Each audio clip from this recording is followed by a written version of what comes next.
Yeah! It's your boy Gabriel Hodder, Matthew Oman. We are all fight, no fight, primal fear. And you're watching BJ and DG Talk Wrestling. Yeah! Welcome back, everybody, to BJ and DG Talk Wrestling. BJ over here, DG over there. What's going on, everybody? And as always, sometimes, Chef the Ref. It's one of those sometimes, y'all. How you doing?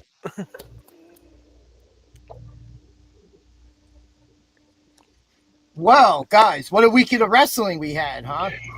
Indeed. And as the chat has just already put it out there, from Captain Heel, who gives us some of our best comments, we got truth. We wanted truth, we got truth. And we already had somebody in chat waiting for the show to start 15 minutes ago. Ain't Guys, nothing I'm wrong not with that. saying I'm not saying that we're not over, but we might be over. That's all I'm saying. It's not over yet, it's just started. That's fair. So, we got some big news to drop after we take our usual halfway through the show break today. That we are very happy to finally have been able to do. Yeah. And we're excited about announcing it. Otherwise, indeed. guys, how was your weekend of watching wrestling? It was long. What I was able to stay awake for, I fell asleep during 2 shows this week. Not proud, but one wasn't my fault. It was AEW's fault. And the other one was completely my fault. I had no business falling asleep at 2 o'clock in the afternoon on a Sunday. Well, since you had to bring it up, I think it's time for the first time for this to happen live on the air.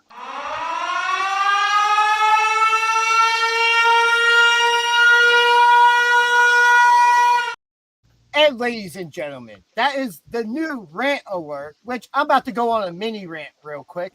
Mr. Tony Khan, you know, I'd like to say this, how much I love pro wrestling, and I will watch it all. Can we stop having these marathon shows, 5.5-hour pay-per-views going off after midnight, a 4-hour weekly show this week? We have another 4-hour weekly show coming up. Like, come on, man. Like, hey, can you at least book them better, at least so the good matches are at the end of the show and not the beginning? Like, can you do something here? Like, it's overkill, man, especially a 4-hour show on a Wednesday night in the middle of the week. Absolutely ridiculous. And, you know, that's all I got to say about that. I wish it was a longer rant. I could go on more, but, you know, we got a lot to talk about that is not AEW related. And that covers the AEW portion of the show today. Actually, if we're going to cover it fully, we should Let's talk just about do it now.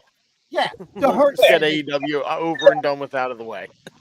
My 2 highlights out of all that, the Hurt Syndicate and the setup of Kenny Omega versus Okada, winner takes all with the International and the Continental Championships on the line, which we kind of knew was coming for a while, was rumored. Yeah, I'm also going to add the whole triangle we got going with Swerve and Will Ospreay and Hangman Page. You know, that's a whole storyline with them trying to get organized. Ospreay's trying to get everyone rallied to the same page to go against Death Riders. Won't he be able to? That's, big storyline. Plus, can't forget about Tony Storm. The best thing going in AEW today. You know, the best part of everything with her was after she won her match and she just rolls out the ring and takes a rip out of that giant steak that Mercedes was eating next to commentary during the match. Like, that's just absolutely sad. That's cinema. Cinema. And BJ still is not impressed. He'd rather his girl wrestlers be party girls. And we see where that got them sent to. Not the same place as R-Truth, because R-Truth is back. We've had this conversation. They're just party groups. They didn't have a gimmick. That was just who they were. Like, they weren't given a gimmick. They didn't have anything they were working with. No, They just were. Oh, that's what they were told to work with. Hey, be who you are. And that got about as over as a broom wrestling a mop. With a I bucket mean, as a referee. it worked for me. It worked for a lot of people, but Hey, there they were wasn't good enough. it didn't work on the main roster. That's all. It didn't. It did what it was supposed to. They won titles on the main roster, twice, I believe. I don't remember. Anyway, I mean, yeah, I do. Hold on, I Back do to believe AEW. they won the main. Yeah. Anyway, AEW. they served their purpose on the main roster, but They they just did. weren't. But they Yes. weren't given any purpose. That's They were fair. like the Butterbot from Rick and Morty. They were WWE's Internet Explorer. Ouch. We used you to download a better browser. Moving on back to AEW. Yeah, AEW. I did. Fired for being boring anyway. People get fired for being boring all the time. Yeah, and she's still boring. Yeah. Hey, could come to that point. You never know. We're obnoxious. Yep. I will say though, right now AEW is in a huge uptrend. You can see fans are showing up again. You don't see as many empty seats anymore. You actually see people invested into the product at the moment. So yeah, great. but I'm Will not. Ospreay But I'm not even staying up pointing until that out. midnight again. No. Unfortunately, I will because, well, as we all know, that I am a mark. Hey, that's why we do this show. Yes, because we are a bunch of marks. Yes. Yeah, Unless you want to set me up. non WWE. You've got me until 10 o'clock. WWE, I can 11. Okay. 12 Yeah, midnight especially on a with the way- Wednesday night is a stretch. Yeah, no, I'm not doing that. Especially with the way this past week ended at midnight and overran again, and I still haven't seen the last 3 minutes of whatever happened because stupid overruns. Is it a case of missing AEW footage? Always. No, It's not quite a case half an of hour, but that. this was actual the overrun. They never do the hard out. But you gotta give the people what they want, and they still haven't actually given us that half hour. So, but we do know it exists somewheres now. It can be found. ether. Yes. So let's talk about Worlds Collide. Let's talk about it. Number one, I love but- that. Yeah, I love that Conan was on commentary for the entire event. I do feel like Corey Graves spoke over him a lot, but he's also a bit of a quiet person now. So, Well, and you I noticed a lot of times. Sorry, sorry to talk over you, but I noticed a lot of times when Corey was talking over Conan, it was because something was happening in the ring at that time that needed to be brought up with a time-sensitive matter. And what Conan was talking about could always be brought back up. Yeah. But no, it was very good. I thought that WWE presented Lucha Libre wrestling in an amazing way. And of all the talents on the card, we even got from that the setup of Dominic Mysterio defending the Intercontinental title later in the day against Octagon Jr., which I hope at some point we get Penta versus Octagon Jr., because that's been a huge feud over the last 50, 60 years. Those shapes just don't get along. Between the gimmicks, there were even midget wrestlers at one point. The micro wrestlers in Mexico that actually picked up the gimmicks and continued it. Mm-hmm. So this has just always been a thing, and I would love to see it represented on the WWE broadcast. I think that WWE brought the right crew of wrestlers with them to this event. They brought a bunch of guys who were able to fit into that lucha style and brought their A game to it. This was a very good crossover. Now, the one guy who I think stuck out from everything was Mr. Iguana. Oh my God, I completely dug the entire thing with him from beginning to end. It Like was fun. it was nice being introduced to some of these names that I wasn't familiar with. You know, Mhm. because we don't have Mike Tenay on commentary regularly anymore. Because that's who I learned a lot about the Lucha Libre from back in the day watching WCW was Mike Tenay, who had been rumored that there was a chance he could have been a part of that show. I would have Sadly was loved not. that 3-man team. Corey Graves, and then you have Tenay and Conan giving like the history of everything. And even the video packages of Worlds Collide Yeah. were very good at explaining the history of Lucha Libre, the history of these wrestlers, and the stories, and how it is different from anywhere else in the world.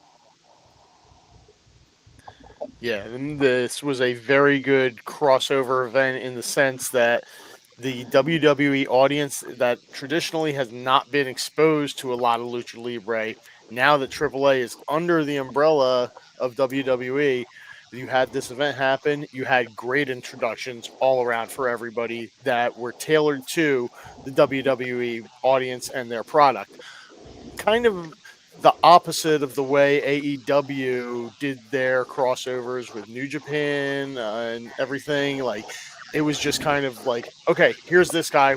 Tony Khan, I want him to face this guy. We're gonna just put them together, and there's your match. So I mean, this actually, that I mean, was that's kind one of way to how do this it. was done, but we just had a little bit more hype behind it. Not like this Exactly. week on it. Not like this past week on AEW where we have a bunch of these CMLL wrestlers coming out, and we don't know who half of them are, or even why they're having a match with these people. It's just being Right. thrown out there. Yeah. So big difference in the presentation there. I felt like this was a successful crossover to get the Mexican wrestlers into the American consciousness. That was the end game here, and I think they accomplished it very well. Absolutely, and the entire show was great. Like you had Rey Mysterio kicking off the show with the in-ring promo, talking about the history and the importance of the event. And we kick off with that 6-man tag that was absolutely amazing with Mr. Iguana, Octagon, and Aerostar against the Yeah. LWO and Lince Dorado, who was, I believe, a last-minute substitution with the LWO. Because Joaquin Wild was injured. Yeah, There we go. yeah. Like, so you do have our picks. So real quick, how did we do on our picks for All right. Worldwide? Well, actually, we didn't make picks for Worlds Collide. Oh, we Actually, did? we I only thought made we picks did. for Money in the Bank. No, we only did the Money in the Bank picks. AAA guys, so we couldn't really make picks. Yeah, that was exactly why we decided not to. Yeah, the Yeah. both championship matches were really good. There were 2 6-man tags on the card. Like it was mostly tag team matches to get talent featured. Also, you had Stephanie the Von 6-man. Pierre and You had Chad the Gable 6-man match for the essentially. NA title.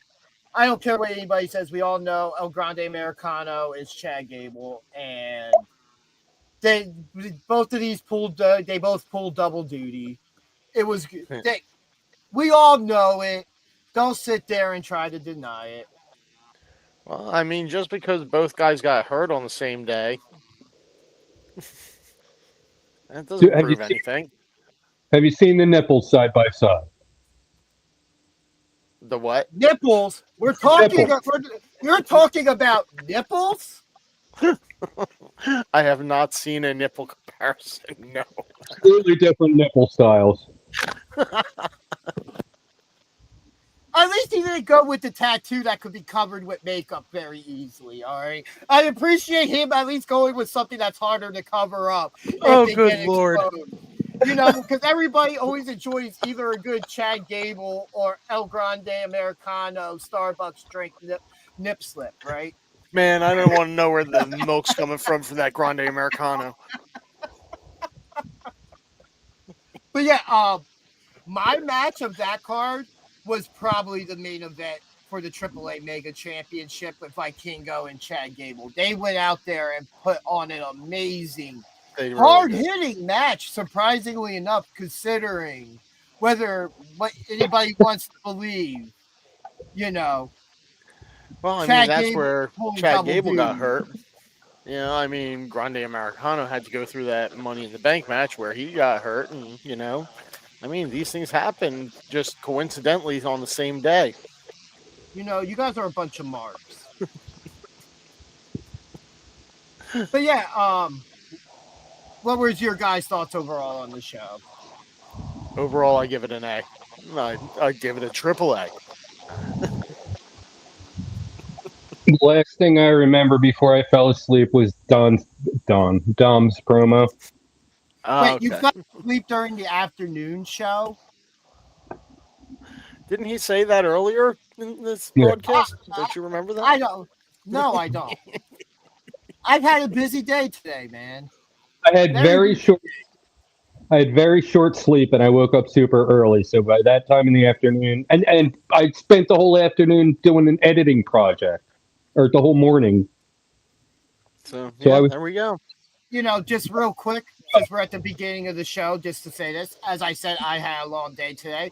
I was out helping get the ring and to help set that up for the Pro Wrestling Star Academy here in Mount Holly coming soon. Hit up SPO online on any of their social medias.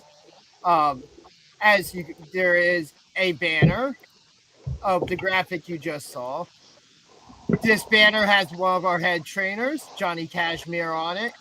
And this school, you're going to be able to learn being a CZW legend. referee, pro wrestler, manager, production, graphic design, doing it all, you know. And then just the area where the ring is, you know. Yeah, It was a very busy day, got a lot done. And very excited very to cool. be a part of it and helping out with this in any way we can, any of us, because we are part of the SPO family. Which, if you don't We follow love it. SPL Wrestling, you should. Big things coming. Yeah, Event absolutely. announcement should be coming soon for their next show. Can't wait for that. But yeah, So let's move on to Money in the Bank. yeah, And boy, we're going so a going to couple just run things this real quick. down. Yeah, A I'm just couple going to things. What do we cover. got? First of all, one of the things from DC in the chat, Johnny is one of the best. Yes, he is. That is my brother. Nothing but 25 love years for Johnny plus in this Cashmere. business. Johnny Cashmere, yeah, been We had around a couple. for doing it. Yeah. We had a couple big announcements during Money in the Bank last night. We had the announcement of the return of the King and Queen of the Ring, which those matches will be starting tomorrow night on Raw. And then Love we it. also had announced the return of Nikki Bella, who will be on Raw tomorrow night. It's okay. all right. Was Cena married to her or the other one? No, Yeah. well, they were never married. Oh, Daniel whatever. Bryan married, or Bryan Danielson married the actual one that's Right. That's why he couldn't be a vegan. And then the other huge announcement, which was rumored that this was going to be an announcement when it happened, and when it was eventually going to happen, is WrestleMania 42. As Triple H put it, it went so good the first time, so why not double down? Will be again in Las Vegas, April 18th and 19th. Well, that's great for everyone who wants to put bets on it. You know, as I said on the show, I was hoping this wouldn't be the case, but it was the most obvious one just to go back there. But I feel like now New Orleans really is catching the crap end of the stick on that one, personally, because they get Money in the Bank and lose WrestleMania. That's not equal. That's not even close. Like they should get at least a SummerSlam or a future WrestleMania out of it. At least a Survivor Series. Not even like a Royal SummerSlam. Rumble. All right, I'll go with a Royal Rumble. I'll allow that one. All right, but cool. yeah, otherwise, you know, a lot a lot of good stuff last night. I actually watched a lot of the show because usually I'm always doing something else while watching. So I know ADHD, I'll lose interest. It was one of those shows where, wow, I actually paid attention to 2 shows in a row. I was at work last night, so started late and didn't finish until this morning. So imagine my surprise at the end of the show when I woke up this morning and watched the tag match there. Yeah. Holy- Kicking off Money in the Bank was the women's ladder match for the briefcase. And a And really if you can't tell by good his cheering, BJ is the one of us who got it correct with Naomi. Not just that, it was a great match. It really was. As Naomi was climbing that ladder, I'm just sitting there waiting for Jade to come out. Like, just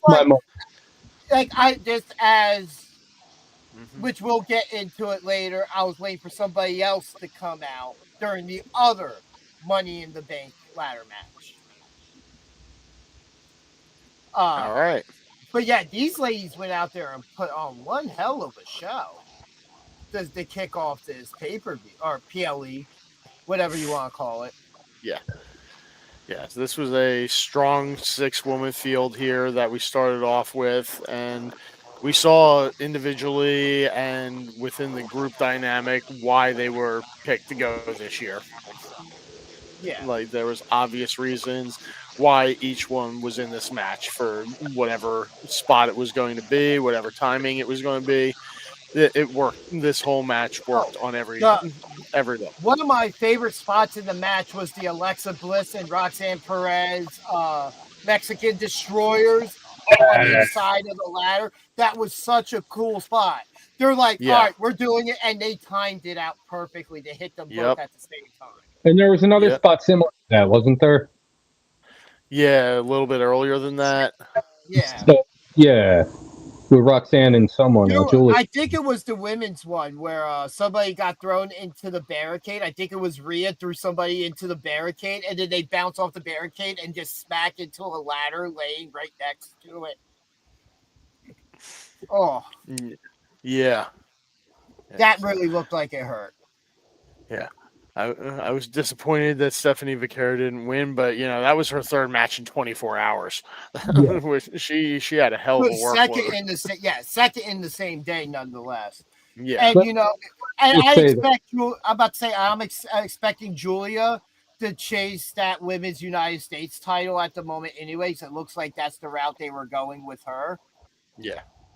Over the past couple weeks, makes sense. Roxanne Perez is going to be involved with Judgment Day going forward. It looks like, at least for the time being. Stephanie Vaquero, she could chase any title at the moment, and I would love to see her and Becky Lynch once a whole lot, because we're going to get the Lyra rematch, which we'll talk about later. And I definitely want to see Stephanie going for that North American title right now. Or the Intercontinental title. Oh yeah, wrong promotion, wrong brand. Wrong brand. But yeah, she's moved up. Great match. It was a great start overall to the show. And then after that, we get what was announced and the challenge set out by Dom, where he said he put the title on the line against him. We get Dirty Dom and Octagon Jr. Not a long match. No, not at all. No, maybe a 5-6 minute match at most. Short, yeah. But it was a fun way to get Octagon Jr. and start introducing one of these guys even further, even after World Collide. Because it looks like that and it looks like some of these guys are going to be featured going forward. I'm cool with that. I wouldn't be surprised to see at some point Mr. Iguana being seen on the main roster. Octagon Jr. definitely. Like I said, I'd love to see him on Raw for a short time and get a match with him and Penta. Would be absolutely amazing. But yeah, that match served its purpose. It wasn't one. And as I had posted in the group chat, I picked, as soon as it was announced, I sent it in the group chat, I picked Dom to win. I didn't see that message until well later. So, yeah, I wasn't able to make it back. And BJ slept through it, so that's as the message probably hit his phone as he was falling asleep. Like, I'll check that later.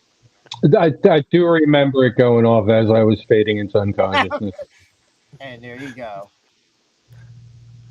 All right. So then, after that one, We had the moved to women's the Intercontinental women's, Championship match. the announced Intercontinental title match. Yes. Yeah, the one that we knew was on the card 2 weeks ago. Yeah. Even though card is always subject to change. Yeah. Irish on Irish violence.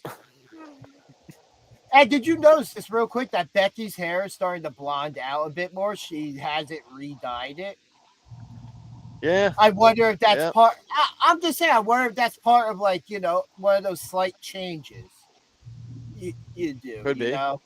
There's a slight change up, different look. It was fine, and I mean Becky wins the match, which kind of looked like she was grabbing the tights, but they never showed the clear replay. All we get is Michael Cole like that was right in front of us. I saw her grabbing the tights. They showed the replay. Yeah, but they never showed it from their angle. That we saw it from a side angle and then the back angle. We never saw it from what he saw. But maybe we'll get that clear view tomorrow night. You could see. You do kind of see that she had what appears to be a grip on the tights, but that it's the ref's fault for not catching it. If you're not trying to cheat, you're not trying to win, especially in pro wrestling. Ric Flair made a career of it. Speaking of the man, Becky's your new champ.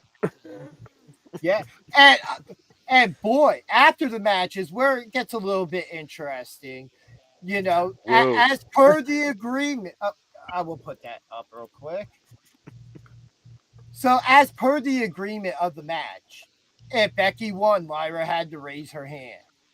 And, Becky pushed her a little bit too far, especially when she made her put the belt around her waist and then she German suplexed Becky. Great spot. This feud is over. Not by a long we knew that. I think we still get one more match out of them because on main roster, it's 1-1 right now. If we go with their NXT matches, what would it be? 2-2? Lyra's up 2-1. Yeah. Or would it be 2-2? Yeah, because they had they had a tag match in NXT and then they had the match for the women's title. I'm going to say, I thought they had one where Lyra lost the first time and it worked her way back and defeated Becky in a rematch. But I could be wrong. No, Lyra. Yeah, no, Lyra Becky gave her the opportunity and Lyra took it. So then singles, it's 2-1 Becky at the moment. No, it's 2-2. Yeah, 2-2. So we still need to have one more match, the Super Rubber Band match, the best of 5. Yeah. Yeah. I definitely. As far as our picks on that one, BJ, you're the only one that picked Lyra. So, yeah, Danger Ginger and I both had Becky there. Woo. So we were all tied at one pick each. He didn't want to be the one responsible for willing the Becky Lynch win into existence, and I understand that. I was 50-50 on it, realistically. Yeah. Yes, but when you're 50-50 on it, you go with your gut and you pick who you want. Yeah. Which is what we all do. Yeah. And then after that, we get the men's Money in the Bank ladder match, which, wow, was there a lot of moving parts in this match or what? Yeah. Especially at the end. But, like, a lot of great spots in this match, too. There was at one point in time I thought LA Knight was definitely going to win it. And it's kind of one of those things to where it's like they tease it so much, I wish they would pull the trigger and do it and just give him the chance. Like, if you're going to give Jey Uso the chance with the World Championship, why doesn't he deserve it? That's all I'm saying. So, But yeah, everybody kind of had a spot or two where they looked like they were going to get up there and get their hands on that briefcase. So Yeah, there was a moment in time where I thought El Grande Americano was going to win the match.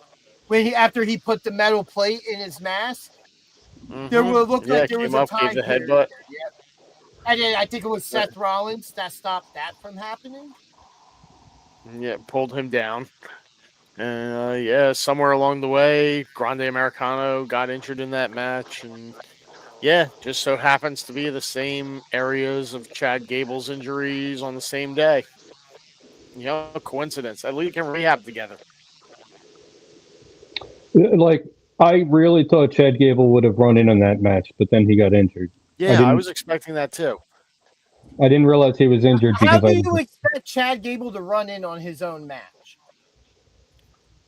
It was Grande Americano. I thought we just came to the point that if that was going to be, it was going to be like Brad Gable or something like that. Like we're going to find out he has a twin brother that we never knew Elias? about.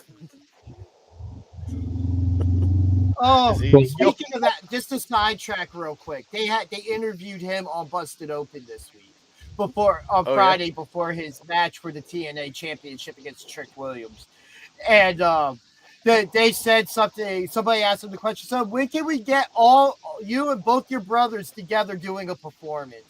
And boy, did he kayfabe that beautifully. Like we're working on it, just things can't come together. All I know is Kevin Owens is going to be front and center. Like I told you. But yeah, back to this Money in the Bank ladder match, and where things get really interesting after a spectacular match already was Seth Rollins waving out Bronson Reed and Braun Breaker, who just decimate everybody. Mm-hmm. Like not one person stood a chance with them. And then, they're looking at Solo, who's just been laying outside the ring untouched this entire time. And then we get Jacob Fatu and JC Mateo, also known by a lot of people as Jeff Cobb, coming out to the ring. And a moment I didn't know I wanted as in a tag team match, which now we're never going to get, is Bronson Reed and Braun Breaker versus Jeff Cobb and Jacob Fatu. Yeah, that's definitely not happening. No. So, we get them going at it. They finally clear the path for Solo to climb up. As Solo's getting back in the ring, Fatu looks at him and is like, I love you, Solo. Like, oh, they're on the same page again, huh? And as Solo's climbing up the ladder, Jacob all of a sudden, as if he's going to stop anybody from doing anything, grabs Solo's leg. I hate you, Solo. Around like, I got what's holding me down? Speaking of Jacob Fatu real quick, can we talk about the Samoan drop to Bronson Reed that he did? Oh, my God. Like, and he popped him up like normal. Like, those two need to have a match together somehow. Like, I'm hoping. Oh, there's several ways that could happen.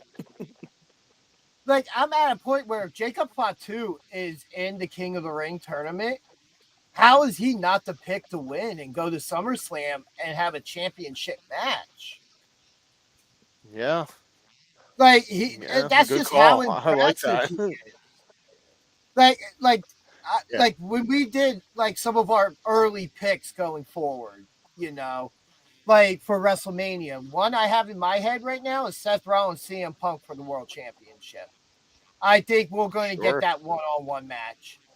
I think that's because that feud's not going to blow off anytime soon. So you think Seth cashes in on Jay? I think that could happen as soon as Monday night.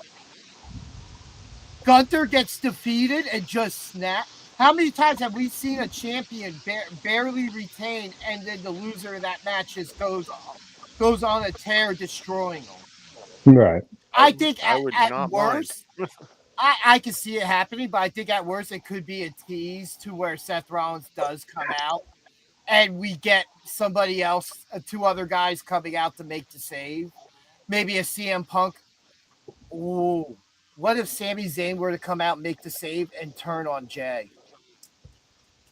Oh, the honorary Uce. Is that your ginger side talking there? You got a little connection with Sammy's thinking? Ryan, how you doing? I don't know, man. But it's in the universe now, and we know what happens when I put something out in the universe on this show. All too often. Yeah. But yeah, Seth Rollins climbing that ladder. I'm waiting for CM Punk to come out, just like I was waiting for Jade to come out. I'm like, all right, they didn't do the Jade and Naomi spot, so they must be saving it to do it with CM Punk. We already had all the other front ends. You know, like how that was nope. And it's surprising that was because it. CM Punk has a lot of history with the Money in the Bank pay-per-view. Like he's probably one of the more accomplished wrestlers. Just if you were to look at his record at that show, which WWE likes to talk about records on specific shows. Yes, they do. They love talking about their records. But yeah, so since we're at this point, before moving on to the main event, what do we see next for our Money in the Bank winners? For Naomi, I like Seth what Rollins. you said with Seth Rollins right there. Cash in tomorrow night after that match with Gunter. Like Jay, if he's beat down, why wait? Why delay? Why not just take that title and seize power now? It would be the Seth Rollins thing to do at this point. Absolutely. That's really his title. That's the title that he founded. That is Seth Rollins' title. Let's put this into perspective too. John Cena is going to be at Raw tomorrow night. He has been advertised for the show. What if, let's say, Cody Rhodes shows up and goes after him, or Ron Killings shows up and takes out Cena again? What if Seth Rollins cashes in on Cena? I don't think Seth Rollins necessarily has. Think about it. Let's look at this from an ideal point of view. What if in the world of DC, somehow instead of Batman fails at saving the day, but somehow the Joker does? Right? There's this villain out there. Because people have always said that Seth Rollins, especially like a year ago, was kind of like the Joker, the laugh and all that stuff, right? The crazy outfit. Yeah. So what would go to his ego even more than saying he saved pro wrestling? He took the WWE title from Cena. Yeah. I mean, that's interesting thought there, but I don't feel like that's the right way for it to go because I think Seth wants his title back. But here's my the title that Jay has right now. I agree with that, but I also say this. And it comes down to it, who has more power, the World Heavyweight Champion or the WWE Champion? The WWE Champion does. The bigger name always holds the WWE Championship. Cody Rhodes, Roman Reigns. Seth Rollins is a former WWE Champion. If you're going to be the face of the company, you're going to want the belt that has the company's logo plastered on it with the name. Sure. I'm just looking at what's the extra boost to that ego is by having that title. Which goes towards the point of Cody going for it against Cena and Seth going for his title against Jey Uso, cashing in possibly as soon as tomorrow night, like you said, after the match with Gunter. Now, I'll say this as well. I wouldn't be surprised to see Seth Rollins wait till WrestleMania 42 and cash in. He cashed in at 31, changed the trajectory for the next decade of wrestling by doing it. So some people hold more power just having the briefcase, and Seth Rollins is one of those guys. Like most of the time, you got to be a heel for the most part. Like because faces, it's not threatening. Although Big E held it as a face for a long time. For a long time. John Cena cashed in right away on the 1000th Raw. He won the match, but it was by disqualification, so he didn't win the championship. So it's considered a failed cash in. Right. And then you had like Drew McIntyre cash in 5 minutes later and lose. I was referring more to faces. RVD called his shot at One Night Stand in 2006. Yeah. So there is something there for it. No, I do agree at the moment. He might have more power to be able to have free space in the back of the minds of both John Cena and Jey Uso, because now they both do have to watch their backs. And even to a point, Austin Theory made a precedent of cashing in on Seth Rollins when he was United States champion. So he cashed in on Lashley when Lashley was U.S. champ. Because he saw him as being more vulnerable than Roman Reigns. But it was Seth Rollins. It was a Seth Rollins match. I think Rollins, he was facing Rollins in that match. Yep. Yeah, it's just one of those things where I do agree. Rollins would have more power, so him holding it for a little bit would be something, because as the architect, right? And especially with Paul Heyman in his ear, Paul Heyman's going to tell him, hold on to it. Like, imagine if Roman had won Money in the Bank and didn't just win the Universal Championship returning. Imagine that power, and then also going on to have a 1,000-day plus reign as champion. That transition to that, because that's kind of what I see happening with Seth. Once Seth gets a hold of that championship, he might hold it for a while. I don't think that's a team championship he's building around him. Yeah, which is very Bloodline-esque. It's very much like the Bloodline story now, just repackaged in a slightly different way. Yeah. I mean, Heyman, you've got your head wrestler. You've got, we don't have the Usos at all in Bronson Reed and Braun Breaker. Like, that is a tenuous bond at best. Yeah, for right now.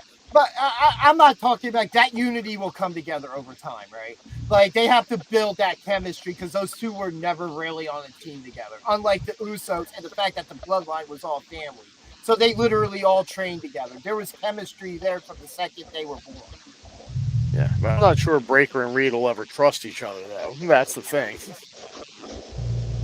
Oh my God, Captain Heel in the chat. Someone should swap the Money in the Bank briefcase for a fake one. Imagine if Punk did that to Seth. Oh, I would love it. He comes out, cashes in, has the match, but the contract wasn't in there, so the match technically never happened. Which, also, Wyatt Wrestling, how you doing? Ryan Wilkie, I know I put the comment up there earlier, but how you doing? But yeah, where do you see Naomi going after winning Money in the Bank? Because it's not often we have both briefcases flying around at the same time. Usually one of the two get cashed in fairly early. Right. So where does Naomi go from here? I don't know. The logical choice would probably be Tiffy. You know, she's been beefing with Jade, so I think she stays on SmackDown, and maybe that rivalry picks up next.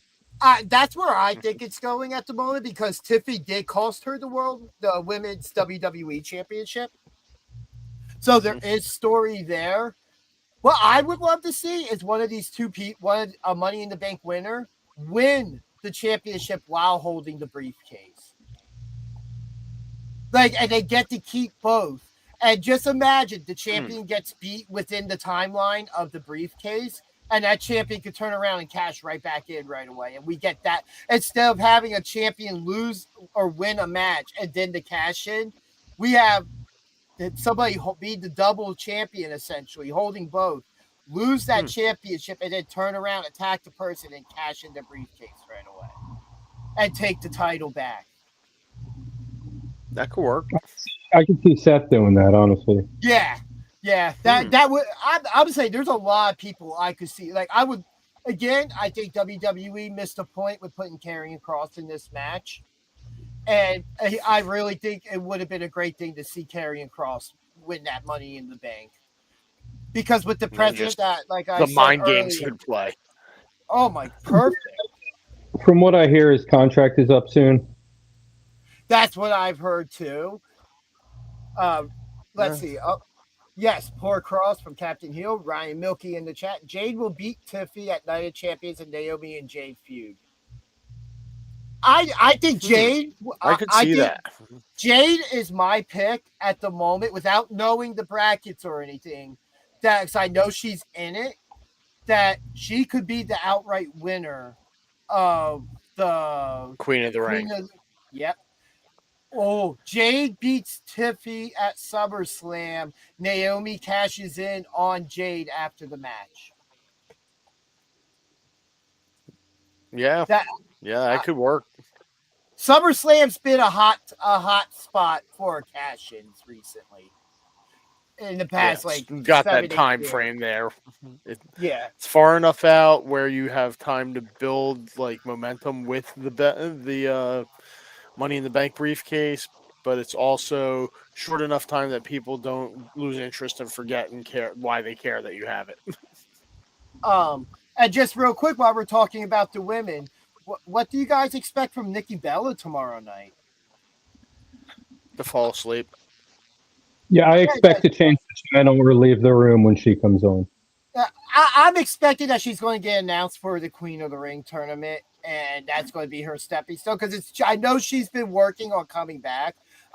And with the women's Evolution 2 PLE being announced, I'm assuming she's coming back to be a part of that. So there could be some storyline there that you could set up through the Queen of the Ring tournament of her and then somebody else who eventually gets eliminated. I mean, she helped pave the road just as much as anybody else did before her, like Trish and Lita. You know, it's all sure, even if the Divas era is frowned upon, it still was an era that, and Nikki Bella was one of the few who really improved in that era as we got toward the end of it, and you could see her in-ring work improve. It was just very limited, I guess, the best way, as I would say, and look at it. Yeah, that's fair. Ryan Milky, I love the Bellas. The Bellas, I felt like the Bella Twins gimmick worked better before all the plastic surgery and enhancements, when they actually looked alike. You know, because that's when Twin Magic worked best. You know, now you can obviously tell them apart. I'm just saying. Back when they're actually identical. But let's talk about the main event of Money in the Bank, and then we will take a short break.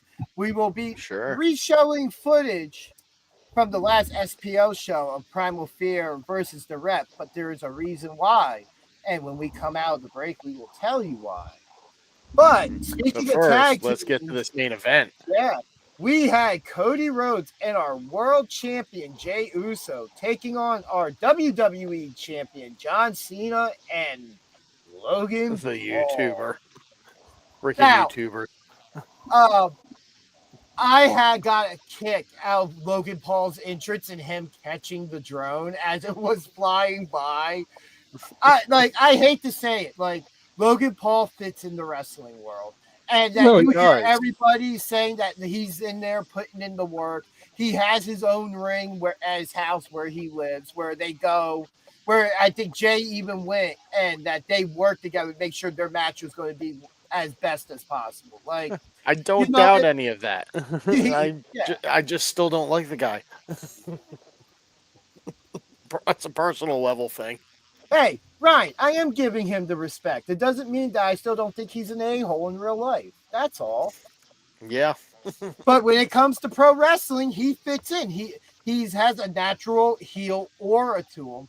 And if he gets to a point like Dom with the booze and everything, and you eventually figure out how to turn him face, and fans ever started cheering for him, like, it would be I don't think that ever happens, but if it were, generational time before he gets, like, you have to have the YouTube generation fully get into their 20s and such before he gets cheered.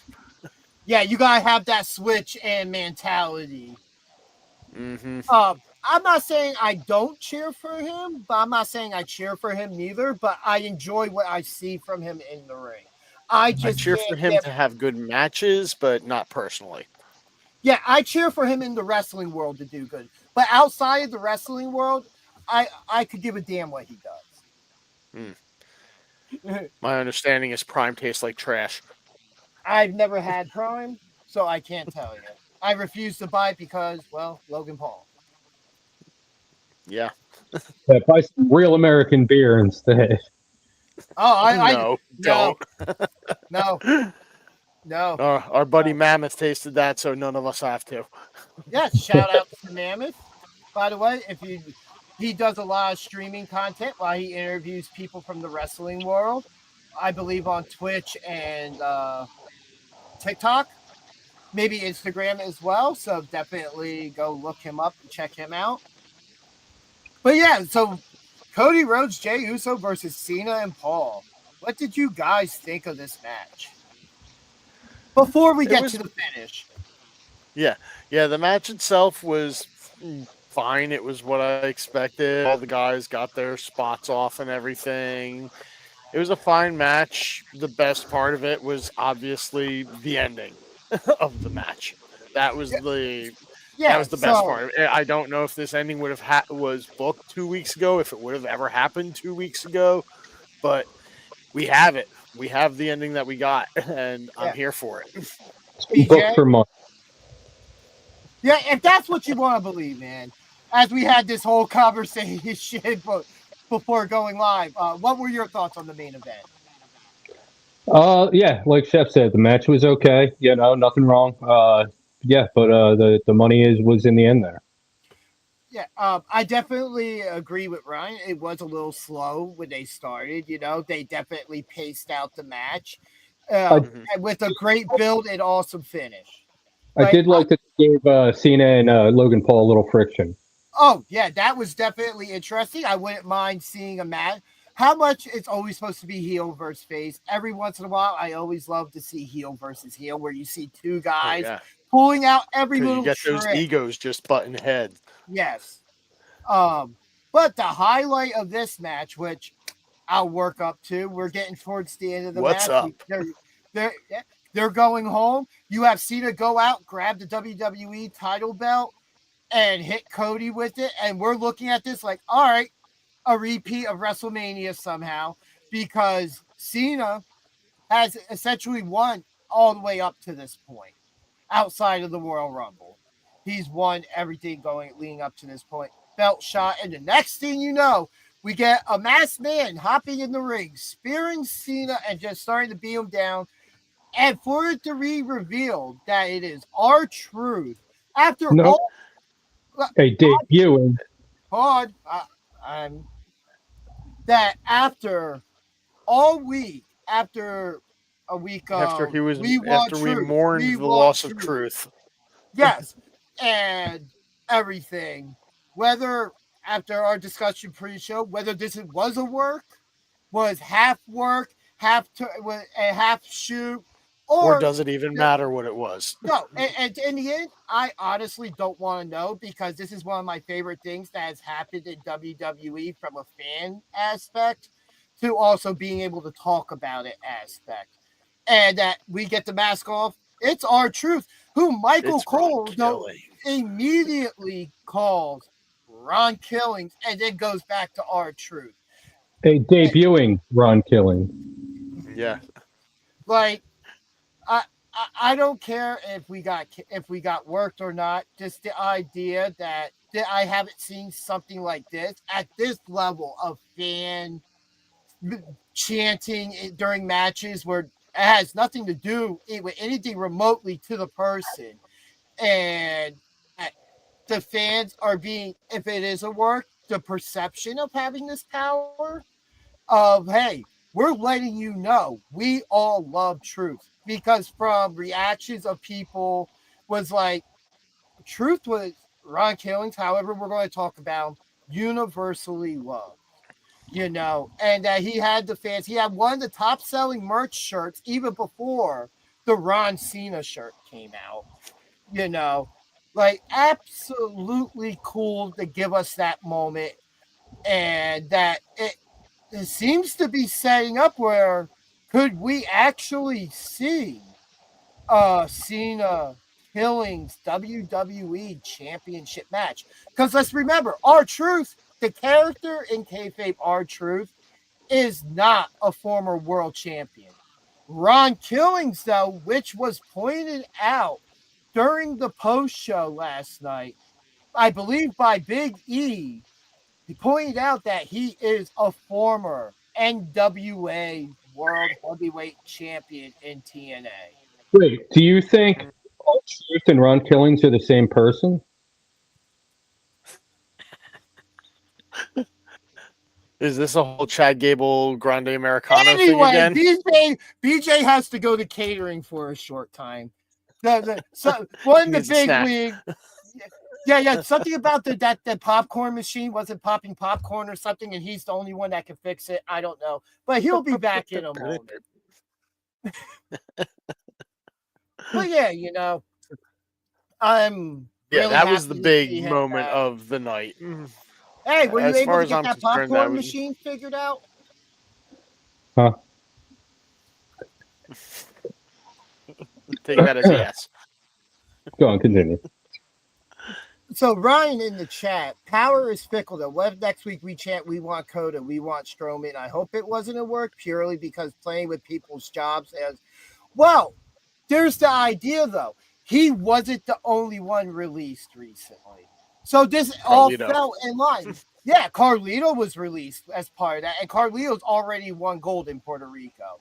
I think speaking of that, did anybody notice during the Judgment Day segment on Raw this week that not only was Carlito not there, obviously, the PS5 PS5 also wasn't there. I think that when he got released, the PS5 got released with him.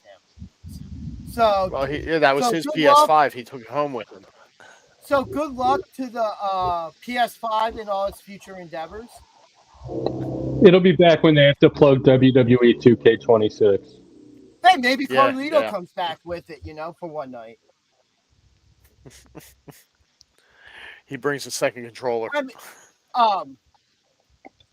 like Ryan was saying, no, I think it's more of the idea that when it comes down to it, yeah, people were fans of Braun Strowman. People were fans of Dakota Kai, as all the other people released. I'm not going to say they don't have fans, but none of them were universally loved, like Ron Killings / R-Truth. And my point Last K was, quick. WWE knew what they had. This was all a work. They knew what they had. This was planned months ago. You know what? I'm not going to say it was planned months ago. I think something like this might have been planned from the reactions starting at Saturday night's main event. I think that fan reaction could have sparked the idea, even if the idea was already there, that watered that seed. You're acting like this is brand new news to WWE that, well, people really loved R-Truth. Like, that's not what I'm saying. What I'm saying is once you see the reaction, they're like, all right, how can we do this and make it work? Oh, okay, so here's the whole idea. We're going to repackage R-Truth. So we're going to release R-Truth and hire Ron. Like, it's one of those things to where now you can kind of within kayfabe, no more little Jimmy, no more funny R-Truth. We got Ron Killings, who is a former World Heavyweight Champion, and it's not sitting there trying to be like, oh, you're my role model. You're my hero, John Cena. No, you're now my enemy. So it's a great way to repackage. I'm not against it at all. But we're not necessarily what's happening. We're inferring all of it. I really think that this wasn't more of something planned months. I think this was something that was spur of the moment idea after his reaction at Money in the Bank. Or not Money in the Bank, at Saturday night's main event. All I know is it's time to get rowdy. I'm sure, like, they had a backup plan in case they didn't get the reaction that they wanted, but they've had this plan for months. I mean, I wouldn't be surprised if there was a plan there, and it all depended on certain things going the way they wanted it to go for this direction. Otherwise, something like this doesn't work if you don't get the right reactions. Mm-hmm. Yeah. So we're all in agreement. R-Truth was never let go. I honestly don't know. I mean, there's rumors that talent that was seen wearing R-Truth gear were asked or told not to do that anymore. That's what I'm saying. They're overcompensating. But there's also a lot of other stories that counter that. So again, that's why I'm like, hey, if it's 100% work, I don't want to know. Like I said, that's one of the things I never want to read. And if I see an article that even remotely hints towards it, I'm not reading it because, this is something to where I'd rather live in the world of kayfabe and stay in that gray area because it's absolutely amazing. It is something to where, hey, not every wrestler is that beloved. The last two wrestlers I saw get this type of reaction where it kind of made a difference was Kofi Kingston and Bryan Danielson during the Yes Movement. So these things happen so infrequently that when something like this, that is a shock. Like Daniel Bryan not winning the Royal Rumble or being in the Rumble that year. Kofi having to win Elimination Chamber to go to WrestleMania. Yeah, I mean, Rey Mysterio was more Eddie's death that kind of pushed him to winning the Rumble that year. In all honesty, going at WrestleMania. So this would have been more relevant like 10 minutes ago when I tried to say it. But this is like the biggest word. No, I like totally forgot until just now. This is like honestly the most I've been worked since the Salmon Jacket. Yeah, no, yes. Compared very much to the Salmon Jacket. And it's funny you say that. On Busted Open this week, Mark Henry, who is close friends with Ron Killings, R-Truth, he said he reached out to him, and that everybody who spoke to him, which means either he worked everybody, or there is something to say that maybe his contract didn't run out, but they were already working on a new contract. So hey, people are going to know that the contract ran out. What they won't know is you already re-signed a new contract. They wouldn't have let it lapse. That's what I'm saying. It never did lapse, but the fans just never announced it. Yeah, so the fans would know that. Oh, hey, we're going to let this get out that Truth's contract is coming up. Oh, and that was coming up, and we didn't renew it. We didn't release, and we just didn't renew it. And so now that kind of fits the narrative of, hey, he was already re-signed, but we're going to see the fans' reaction. What way do we go? Do we bring him back as a babyface? Do we bring him back as a heel now? Because if we're repackaging him, it gives us an opportunity of an almost clean slate. Or, I mean, like I said, you're inferring all that. They might not even be repackaging him. I with the idea that they are calling him Ron Killings, and they've released a shirt that has Ron Killings on it, I think there's a slight repackaging there. Just going away from silly R-Truth to serious Ron Killings. But, okay, yeah, but this is all inferred at this point. Yes, absolutely. This is speculation. It's very, observant speculation, but this is all speculation. We could find out with Cena being advertised for Raw. We could see it there. But, ladies and gentlemen, we do have a break to take here.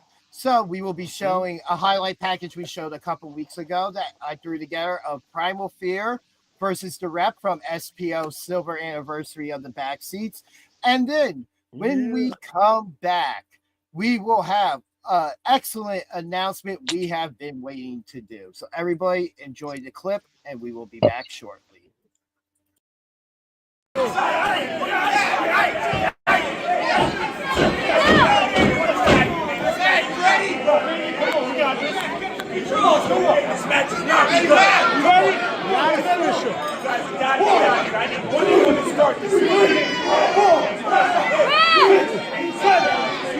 Oh yeah!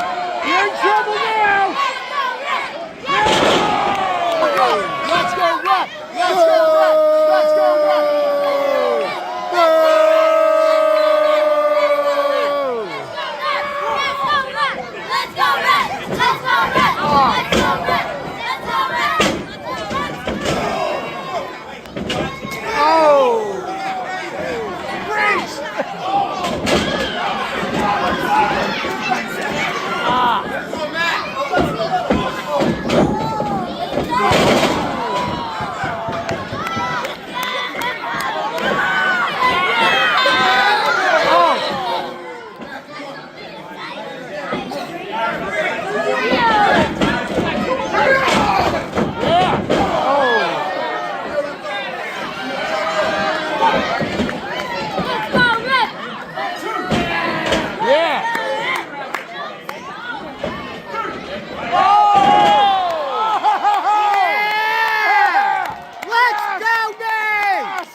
And we're back.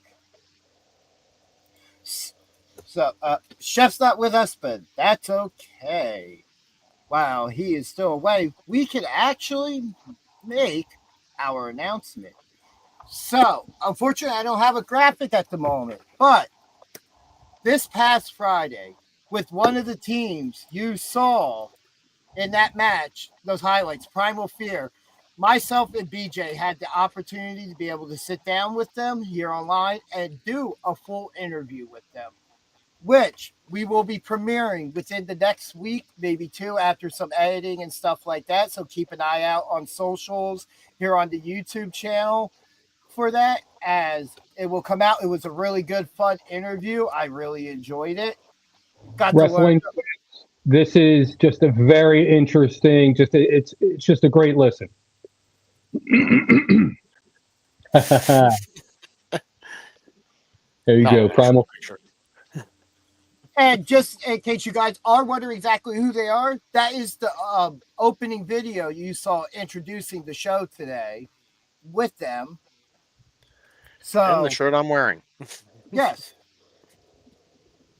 And if you're curious more about them before you want to see the interview, you can look them up on their social medias.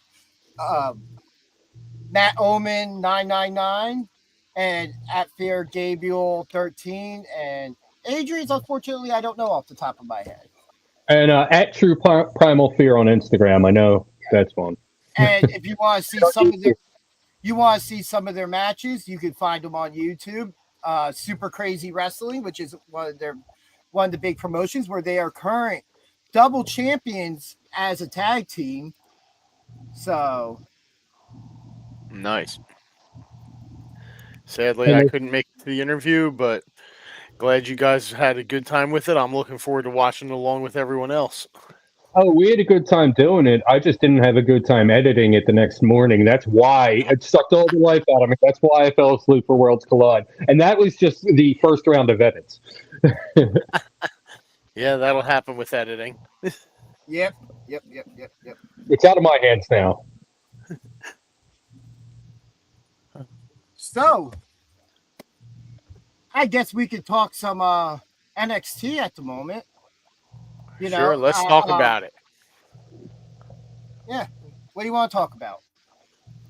Let's talk about it. Trick Williams and that TNA title he's defending. Yeah, two title defenses this past week.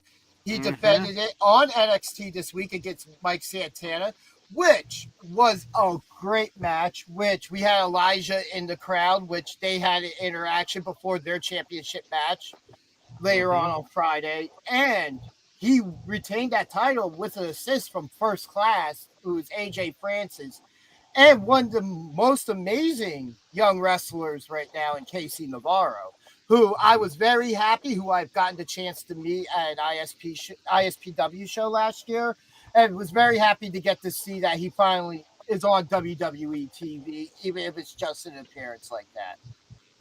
Hey, good for him. Good making it there. And yeah, Trick Williams, he is proving himself all over the place anywhere he goes. He took the title off of our boy Joe Hendry. I mean, well, not BJ's boy so much, but I still believe in Joe Hendry. But and he is got a grip on that thing right now. It doesn't look like he's letting go of it anytime soon, and gotta wonder who from TNA is actually going to take it off and bring it back there. My question is, I wonder who from TNA might want to get a little bit of revenge and go win that NXT championship and bring that back to their brand. Ooh. Oh, you got our championship. Now we're taking yours.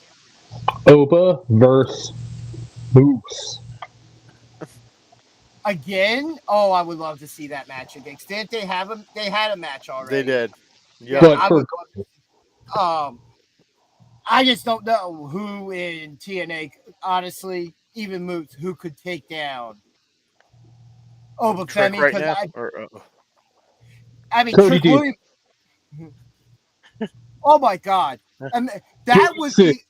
Well, Diener had his last match in TNA though. Remember? Well, last event he lost, and he that was his contract match. well. I mean, we know there's always will Hold on he one come back? second. I mean, we're living in a world with Ron Killings now. Hold on. So it's funny you bring that up because one of the matches at Against All Odds had a mystery partner who happened to be just referred to as Hometown Guy. But Hometown Guy, even under a mask, strange, just like El Grande Americano looks strangely like Chad Gable in a mask. This guy What? looked like Cody Coincidences. Deaner in a mask. Lots of coincidences all around. That's all I'm saying about that. You I'm talk not- about it like the Super Patriot or something. Look, listen. Sir America. Let's just put this into perspective. I knew who the mystery guy was in JCW the first time I saw him under a mask. I'm good at spotting these things out. Well, that was kind of obvious, though. And these aren't just as obvious. I mean, I don't know. You're talking about Matt Cross, right? Was that? Yeah. Or no? It wasn't. Yeah. I knew I remembered that. Yeah, well, you've seen him under a mask in Lucha Underground. Son of Havoc. Yeah. The other match I really enjoyed from NXT this week was the rounds match with Charlie Dempsey and Miles Bourne. Miles Bourne. I couldn't think of his first name. Yeah. I thought they Miles put Bourne on won his freedom. Yeah. Like that was actually really good. I love how they storied out the match with the conflict between the other two of who they were going to help each time. Because we're like, hey, we're loyal to both these guys. We're friends with both of them. We don't want to see you kick each other's ass, but we get it. Yeah. Yeah. So the match played out, and Miles Bourne got the win, got himself out of No Quarter Catch Crew now. So he is officially a singles on his own guy. And I will be See what he saving can do. one moment from NXT. I'm saving last to talk about from the show, and and I think everybody will know what moment I am talking about because I think it was the biggest moment of the entire show, bigger than the TNA Championship match that had happened in the main event. Just in my opinion, because it literally popped me out my chair when it happened.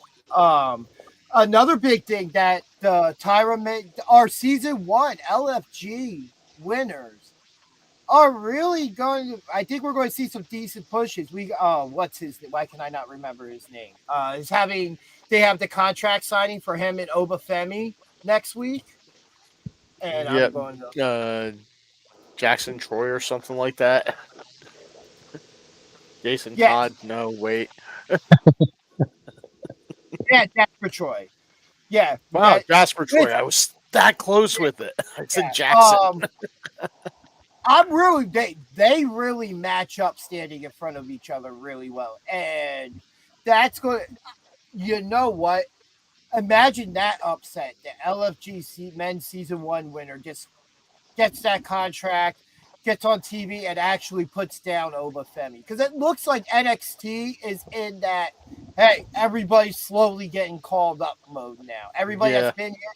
And Obafemi, I don't think he's necessarily fully ready, but I think anything he's ready enough. Anything left he needs to learn, he'll learn on the main roster on the fly. Considering he's been wrestling 2 years, and look at where he's at already. Yeah. Yeah, that guy has had a meteoric rise, and good for him. Yeah, and then Ariana Grace, who's been wrestling a lot recently the last couple of weeks, even though she lost against Tyra May Steele. She had that match with Santino, the tag match. Yeah, the Dark State versus defeating Chase Hugh. Not a surprise. Yeah, and you know, how much interest I had in Dark State in the beginning. Why are they being fed lower end stuff? Why are they not being? If they're supposed to be a threat, can we actually see them be a threat?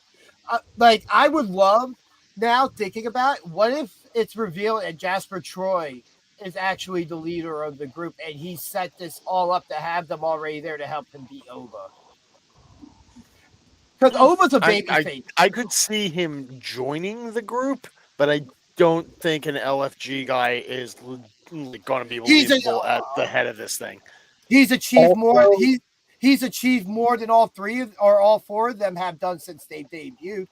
He's done something none of them have done. He won LFG Season 1. He earned his contract. Not only that, one of his first matches is going to be for the NXT Championship against Obafemi, and he's gotten the champion's attention enough to get. There was no title. guarantee he was going to win that contract.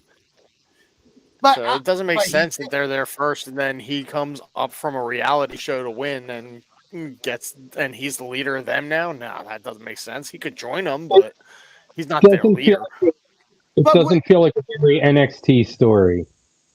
Like No. feels more But- WCW. hey, I'm just looking at it as a way because what's more believable, this up and coming rookie out of nowhere's defeating Obafemi clean, or him, whether it's joining Dark State or actually something along the lines that he is the leader of the group. And I think that it's most he believable used with them. him joining. I don't think it's believable at all with him as the leader or But having he's come in the- from nowhere. But if he's the champion, he's the leader. Nobody has the top title and is second tier, and they're in a stable. I mean, That's how it evolution could be if felt. you That's- were if you joined the stable and you just happen to be the guy that happens to have a match and then the stable helps you win after you join them. You're not But the you're top the guy in the stable. but if you're the champion, You have the you're title, but you're not the leader of the stable. But if you're Judgment the, Day.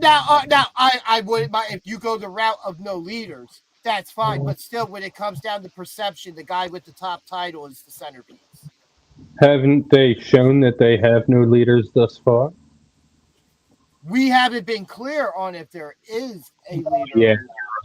That's You're what I'm right. saying. I'm cool with the idea that because they've never been clear if there is a leader, because there's still a lot of questions to get answered. Hey, how do we get ourselves?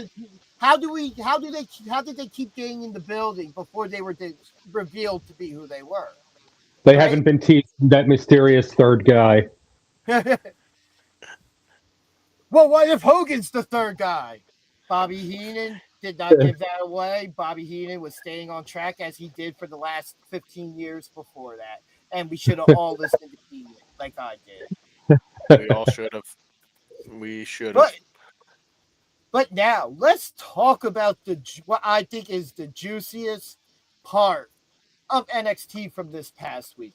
We have our new NXT Women's Champion, JC Jane, come out with Fatal Influence, talking about the big win, how everybody slept on her, and now everybody's shocked when she won. Well, you've only been there forever, and you had to go through 2 stables to do it. So, yeah. How about you just be shocked that you actually got the job done? But anyway, and eventually we get to the point where we have one of the Evolve talents appear first. We start getting this locker room clearing up, every woman coming out wanting a title shot. And then the lights go out. Now, this person whose name I'm about to say, we heard rumors that her contract was up, but not yet. And the next thing you know, standing on the platform that's in that one corner, we get the debut of Mariah May. Well, we don't know if that's her name, but she is still the glamour. Yeah. But I'm just saying, at the moment, Champion. until we have the name, it is Mariah. Just like Ricky Starks was Ricky Saints. It's very much a Ricky Saints situation, yes. Yes, yeah. That's exactly how they played it, which is perfectly fine. But It'll be Mariah Joy. But that popped me out my seat. I was not expecting it. I mean, to a point where, same thing with Saturday. I just happened to be glancing like dirt sheets and stuff. Same thing Tuesday night. And none of them mentioned Mariah May or like Ron Killings being at Money in the Bank this week in LA, or being seen anywhere around there. So, Well, Mariah May wasn't. She was at NXT. Well, no. I'm just saying, like that they've been keeping under wraps recently. Like typically, Yes. especially for the Performance Center, there's some fan that emails some dirt sheet like, "Hey, I just saw former AEW Women's Champion Mariah May going into the Performance Center." I have been saying for like the last 3 weeks that she's going to debut for NXT any day now. Well, yeah. I And mean, here it she was is. just, yeah, we just never had confirmation of when her contract was up, because it was one of those things where it was rumored to be a little bit further into the summer, like July. There was no doubt about her going to WWE. It was more about the when will she make the jump. And this kind of feels like a Ricky Saints situation, right? Like the contract must have expired the beginning of the month, and then walk out one door, walk a block down, and then walk through the doors of the NXT Performance Center. And there we are. Yep. I mean, Jacksonville and Connecticut are pretty far away, but oh wait, It's a hell of a no, walk. the Performance Center. Never mind. Yeah. The Performance Center. We're not talking about headquarters. Yeah, no, it's much closer. You used to have to walk there to do paperwork, but now they just email you. Yeah. So, what does the future hold for Mariah May currently in NXT? I agree with BJ. Championships. Oh yeah, but what's for? I don't think she goes straight to the championship. I do. Yeah. I think there will be. I can see a little bit of workup to get there. Well, a couple of matches, sure, but then she's going for that women's belt. She's not going for the North American. Yeah, but so is the rest of that roster that came out. Yeah, but this is a former AEW Women's Champion we're talking about here. Yes, along with other promotions, Stardom, and that's cool. There's people who's been there longer. Doesn't mean she should jump the line and instantly get a title shot just because she showed up. Everybody there has been there like 3 months. Like Lonnie Jordan, Jada Parker. Jada Parker's been there longer. Lash Legend has been there longer. Who all deserve opportunities and don't deserve to have their spot jumped. Just because Jordan Grace integrated into NXT, she had already had those championship opportunities and just happened to earn one. She's getting a call up any day now. Yeah, we know, but you know, I'm just saying we're looking at the way that roster looks now. There's always the North American title, okay, ladies? Yeah. Well, that division looks like it's going to be built around some of the more prominent people for the mid-card. Because what we talked about the last 2 weeks was who's next to step up into that main event picture for the women, and we got our answer this past week. We really did. Like, somebody heard it was like, hey, people were asking this question. We just need to parade the entire part of that roster out so everybody knows who's in this picture going forward. Because I still wouldn't be surprised at some point if we see Tyra May Steele in that situation. But I think she might take the step back in the North American picture because that main picture right now has a pretty lot crowded. of moving parts. Yeah, to where the North American Championship picture isn't as crowded. And Wait, so who are we putting in the big title picture? Everybody that Ryan came out May, this Jason past Jane. week. So yeah. Lash see. Hold on. Girl from I Evolve. have them. So Lola Vice came out. Kalani Jordan, Jada Parker, Lash Legend. Parker, Jordan Grace, Lash Legend. Yeah, I said whatever her name was from Evolve. Yeah. Came out as well. So, and then we also had, so I assume Mariah May is going to be in the picture. I'm just saying when I'm looking at it, if you want to put her top 5, that's fine. She should jump into the number 1 contender spot just because she's the fresh face on the block. That's just my point. Like, you know, she's the most established. Yeah. If you're putting her top 5 and she 4 matches up and she's number 1 contender, I could do with that. Yeah. I just want to see her have 1 or 2 matches to get there. Oh yeah. That's what I want. I think we all agree with that. Because I'm going to say, if we're going to talk about who's established in that division right now, the most established person until she gets called up is Jordan Grace. She's already gone. She's already called up. Until she came out this past week and said she wants another opportunity at that championship. So until we see her officially debut, that's where I'm going to place her pending her impending call-up. Because right now, that's where they have her featured. So until the call-up happens, she's in that picture, and she's the most established star in that main event picture. She might get one more NXT match. Yeah, she, or we could see like the call-up mid-story, and they let her wrap up that title match because they already have it. Yeah. Mm-hmm. You know, I'm kind of hoping the Trick Williams call-up happens at some point with him still holding the TNA title. No, it's not. No, they're not going to do that. It's one thing. Fine to have. It's one thing to have on NXT. Yeah. Hey, I'm just saying, if you're going to bring AAA in and have one of their guys have a match on your major pay-per-view, just like Joe Hendry got to have a match at WrestleMania. Well, we're not going to call it a match, but it was technically a match. Yeah, it was just more of the spot. Let me stop you right there. They own AAA. They have a partnership with TNA. No, but I'm just saying, all you have to do is before he drops the title, you call him up at the same week he's planned to drop the championship. So he appears on Raw and has all this trash to talk. Oh, I'm the one who brought the TNA championship to Monday Night Raw. And then that Thursday, or that if that weekend has a pay-per-view for TNA, he drops the title. And now the title's no longer seen on the main roster. The title got its shine on Raw.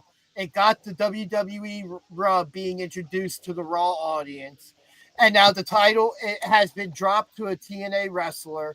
And now Trick can deal with all the main roster stuff. And that would finish up fully that NXT TNA run. So we've had that title already on 2 WWE PLEs, right? The NXT, the men's NXT title? No, the TNA title. I think Joe Hendry did it once on the PLE at Battleground where he lost it. No. WWE. Oh, just at the top? Mania and the Royal Rumble. And then NXT. Did he have it at the Rumble? I don't remember. Yeah, he was announced. He was already champ at that point. Yeah, he was announced as the TNA champion. So it's not a big deal with it being on Raw if it's on PLE. You know, like. But you're using a WWE contracted wrestler to bring it up. You're not bringing in the TNA talent to Raw. You're using your call up to let the champions being only featured once, so it doesn't hurt anything, and it allows. I hadn't that aspect of it. Yes, and it allows the TNA champion. I would do it on Raw just because of Netflix. I feel like you're probably getting more viewers there. So whichever show has the bigger audience is the show you call them up to appear with that championship. It's going to be Raw because we want to keep him separate from Mello for a while. Mm-hmm. You know where I stand on that. I'd rather not. Because with The Miz doing American Gladiators, if Mello thinks he needs backup, I think there's no better way than reuniting Trick and Mello. He doesn't think he needs backup. He is.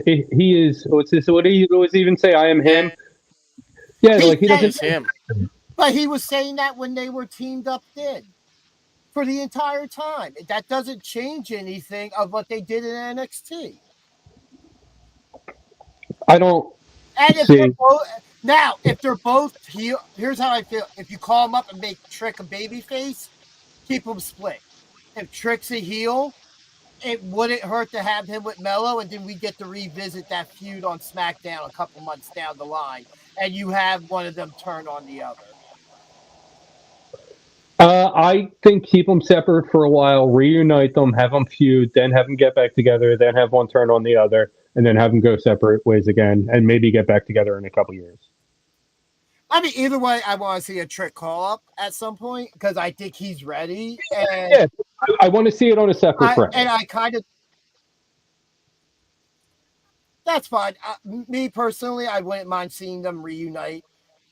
Like, when the time's called for, even if he gets the call-up and they don't reunite right away and they're both on SmackDown. So we just know... Like, hey, they're both on the same show. There could be a time where they cross together and have to have a match together. They just happen to be booked.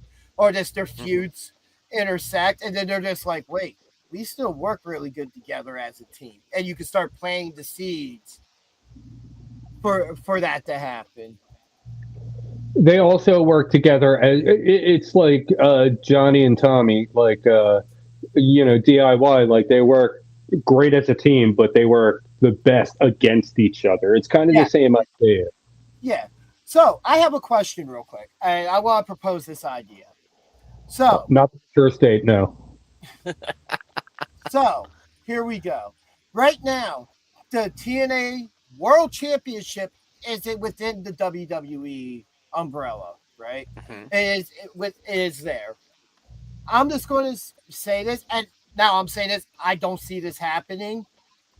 But what if scenario? What if, let's just say, Trick gets the call up, appears with that championship, and Seth Rollins was to attempt to cash in on the TNA champion? It is a top championship. It is a world championship. It's a thought. Yeah, you know what he would do though? He would win it, and then the next night he would kind of be like, what even is this? I don't even want this, and he would just like throw it. Oh, dude, you know what? That would just be, but he's still forced to defend it until somebody beats him, whether he recognizes it's the belt or not. He is forced to go to TNA and actually have matches defending the championship. No, that would be great because I can imagine the promos every Monday. Well, I was over there down in Florida, not here with you people, but down in. And then here we get the kicker. That same week, CM Punk wins the world title. And then he just cashed in his money in the bank and could have stopped it from happening. I'm literally seeing him like with the wide, like pulling his hair out, eyes all wide, like Yep. Oh, that would be great. Never gonna happen. Yeah, but it would be great. I absolutely love this week as well that Michael Cole kept his deal with Pat McAfee and wore a Pacers jersey, calling Monday Night Raw the entire time. Absolutely that was funny. McAfee just saying, "You look like an a-hole." He's wearing it. Oh, yeah, we'll censor everything else the crowd says. But, McAfee just slipped in that a-hole. Yeah, whoa. Phrasing. My bad. Oh, man. Oh, good golly, Miss Molly. Ooh-wee. Oh, what else do you have to talk about this week, DG? That actually reminds me. I'm sorry to interrupt. Slipping in the a-hole? That actually reminds me of that.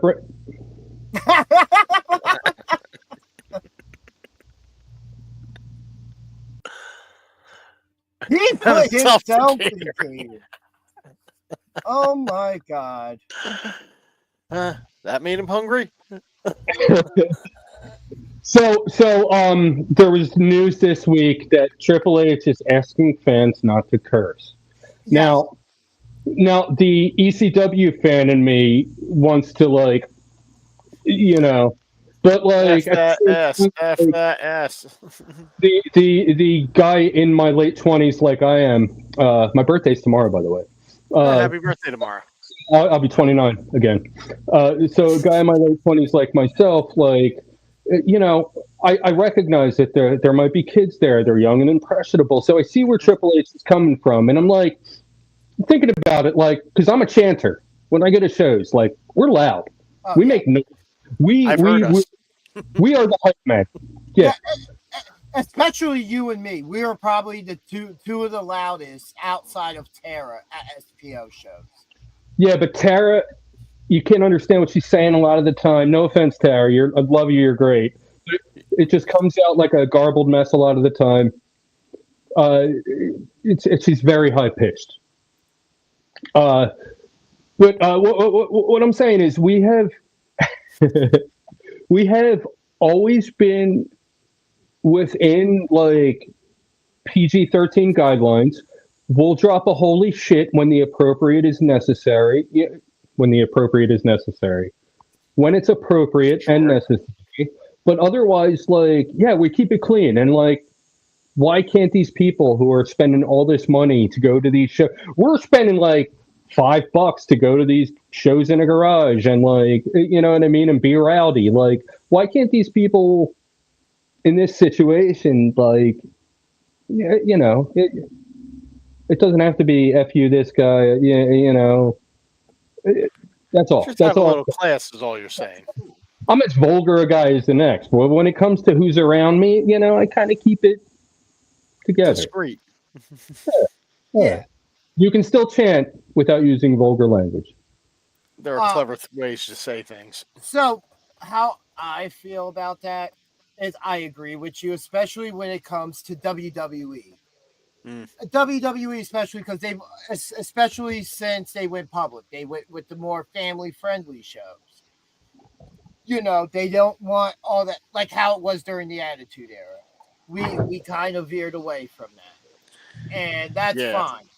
It just becomes that wrestling fans, no matter at what company or what level, are almost programmed to rebel, right?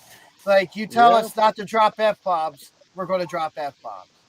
You fire somebody that we have absolute love for, we will chant every show until you bring them back. And I mean, let's look at this. Just to bring it, I hate to bring it up again. You know who actually gets that? I missed a very obvious one. You know who gets that love like R-Truth? And it happened for 7 years before he returned to pro wrestling. CM Punk. No matter, it was like no matter what, he did not bring up wrestling or anything. But you would be at shows before a show would start, and what do you hear? CM Punk chants. And for a long time, PLEs, Raw's After Mania, like, you could expect at some point you're going to hear it. Yeah, even when he signed with AEW, I would go to WWE shows, and you know what would break out? A CM Punk chant. Exactly. You know what still breaks out at AEW shows? CM Punk chants. But I thought, but how can there be chants with no fans? Well, the three guys that still show up. Not us. No, we got SPO shows to get to. Yeah. We did have a choice that one night. We did have the choice between AEW and SPO. It was twice we did have that choice. Or Atlantic City. Yeah, I think it's happened. It was still a choice. It was still the same night. We could have done it. Philly or Atlantic City. Yeah. Could have gone east or west, and we chose west both times. All right, what were we talking about now? Watch your mouth. Yeah, watch your mouth. I don't know. That's the last thing I remember talking about. Yeah. And plus, Wow, it takes away from commentary. Guys, we're over 90 minutes in and just finally accidentally slipped off the rail. Congratulations, everybody. I feel like we might have slid off the rails a little earlier, somewhere in the first half. But now I have some bad news. You know what that earned us? No, all of us a trip to catering. I didn't even have time to look around and see what was on the buffet. The first time ever triple catering trip. It might not ever happen again. Mark this down, everybody. Triple trip. Yeah, what did bring up that conversation? I don't remember now. But... We hurt people. Oh, yeah, we could talk about that. Yeah, that was actually a very interesting segment that led to a match being set up for Grand Slam in Mexico. So, we're going to get to see all these guys together as a team. Should be very interesting because it seems like Bobby Bob, a little bit of the Bubbly Lashley. That could have been his name. That could have been his name if Vince was like, "Okay, Bobby, get really fat." Did you hear about that? Like back in the day, he pitched a gimmick where he would just get really fat. Or you really? pair after the whole Hurt Syndicate thing, you tag team Chris Jericho and Lashley together, and you called him a little bit of the bubbly Lashley. A little bit of the bubbly Lashley.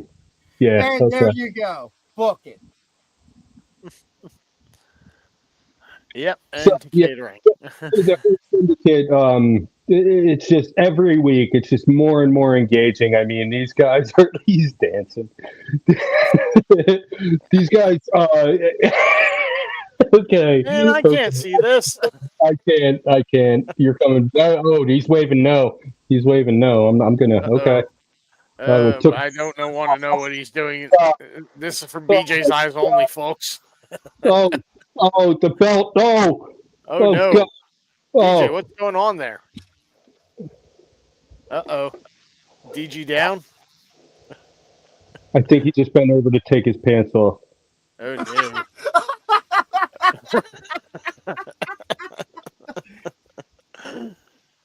All right, we're officially off the rails, ladies and gentlemen. I shouldn't have said nothing. I should have just let the show keep going, but no. Why would you do that? Well, What you said. I will answer that question with this. Yes. What was the question again? I don't remember. So it was a question that no one asked an answer to. So it is time for one of our final segments before we just sit here and ramble on. And that is our match of the week. Yes.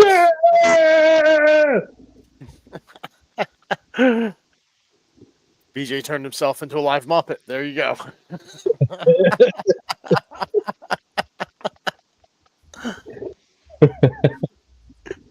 That was one of the sister shows. I remember that day. Yeah. All right. So my match of the week is the men's Money in the Bank ladder match. Good call. In all honesty, I felt like it hit every mark it needed to. And I try not to, if you notice, I try not to pick matches that have a lot of run-ins. But it seemed like every run-in led to something, and it just wasn't there to be there. Right. You know, it all worked. Like, out of that, we got a lot of big spots out of all those run-ins, and we got the Jacob Fatu turn on Solo Sikoa, which is something we've all been waiting for, and we finally got it. That just really hit everything I needed it to. And then just for a moment of the week, the debut of Mariah May in NXT / Ron Killing's return. Yeah. Because it's really hard to not bring them up, but it was kind of bit, because it was the very end of the match for and segments with those as compared to Money in the Bank. They all happened in the match. I'm going to call R-Truth the storyline of the week. Yes. You know what? We might have to create a new segment for little story things that might happen that is just that moment of the week. Moment of the week might have to become a thing. Yes. So that would be my storyline. As for my match of the week, I am actually going to Worlds Collide. I had one that I thought was going to be my match of the week while I was watching it. I thought that watching that Legato match versus Hijo del Dr. Wagner Jr. and Pagano and Psycho Clown, I thought that was going to be my match of the week until the main event of Worlds Collide with Gable and Hijo del Vikingo. That match, I away from it. I was glued to that match the entire time. I am always doing something else. That was my match of the week until the men's Money in the Bank ladder match. Wait a minute. I thought Del Rio was AAA champion. Why didn't we get Gable versus Del Rio? Because Hijo del Vikingo took that belt right away from the guy who we do not mention. Chris Benoit. Noted prick. The other guy we don't mention. No. That was my joke. Like last week I totally forgot, but I was going to be like, "Wow, wonder who's going to win that match." He'll never appear on WWE television again, and I think it's hilarious that we were that. They showed him on his back. They were on his back for By 3 the way, seconds. That was it. just real quick, since you brought it up. They muted showing them the whole time, the first hour of the show that I watched. Yeah. Psycho Clown, dude, I was Yeah. already a fan of his before Worlds Collide. Dude, I that knew who mask. he was. It was so His cool masks are getting to amazing. see him. You're just down with the clowns. Whoop whoop. Yeah. Whoop, whoop. Whoop whoop. Catch me and Chef at the Gathering if you're going to be Yes, there. indeed. Yeah, come on out to the gathering in Ohio this August. And catch me here in New Jersey at 5:00 Sunday. Fair. So But now, yeah, that was my match of the week. So we need BJ's match of the week.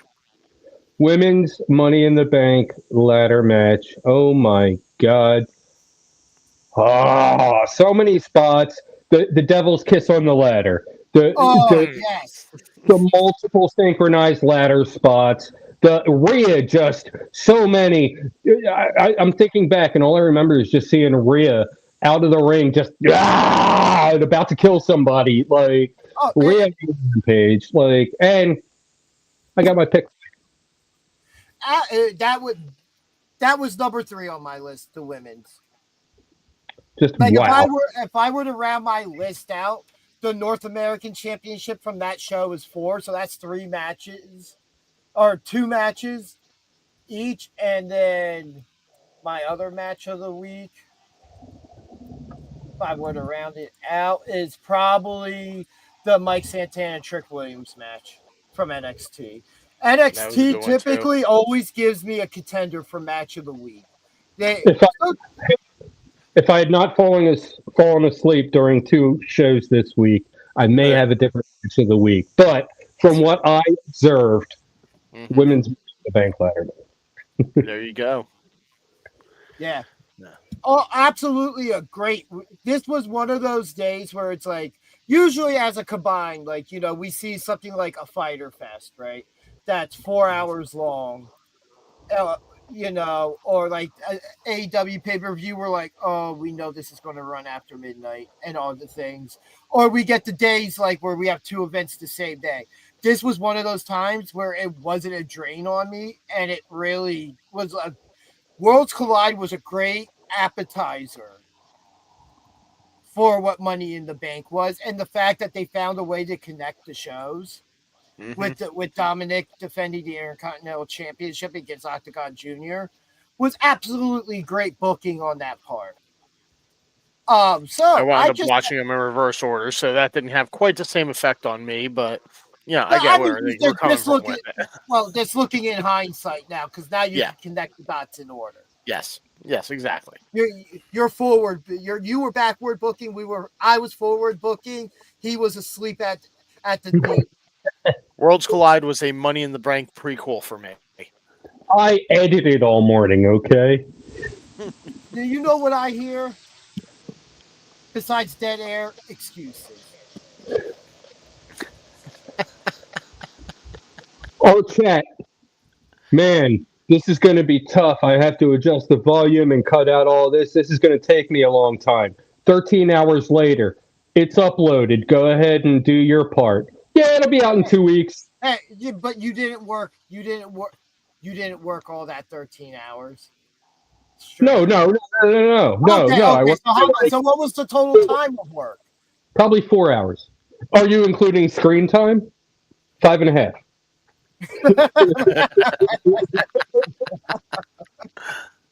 Well, Monday Night Raw looking interesting with the return of Nikki Bella. We get the start of the King and Queen of the Ring tournament. So wait, you said looking interesting, followed immediately by return of Nikki Bella. Well, I figured I'd get the bad news out of the way first. Feel free to skip. Nikki Bella's coming back. That'll put butts in seats. Well, the only thing that did back in the day was take the butts out the seats and put them in different seats. Exactly my point. That's some good S word. Yeah, John Cena and Seth Rollins both to appear on Raw this week. I had a quick thought though, real quick. I kind of want to predict it now. If Rhea is in the Queen of the Ring tournament, which I think she will be, Jade Cargill versus Rhea Ripley in the finals of the Queen of the Ring. I like that. I like that a Oh, lot. yeah. Jade wins. I mean, at Jade that wins, point, but yeah. that's a 50-50 split on who the fans go with, and I absolutely love it. Because in either way, that gets one of them in at least one title match at SummerSlam for their respective brands. So Rhea's more over, but they They can use lift the Jade win. quite nicely. look at you cowards. Book it. Do it. I'll get all my money. Book it.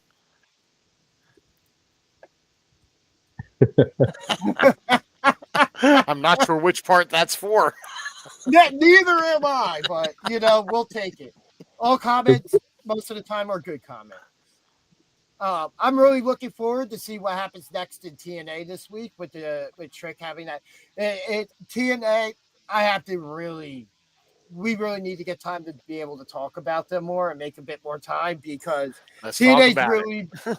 they've Yeah. really been doing good things. This partnership with WWE, I feel like how a lot might say it's benefited WWE more, but you know what? What matters is that the TNA championships, in whatever version, and those talents are seen on WWE TV and also being told where you can find them.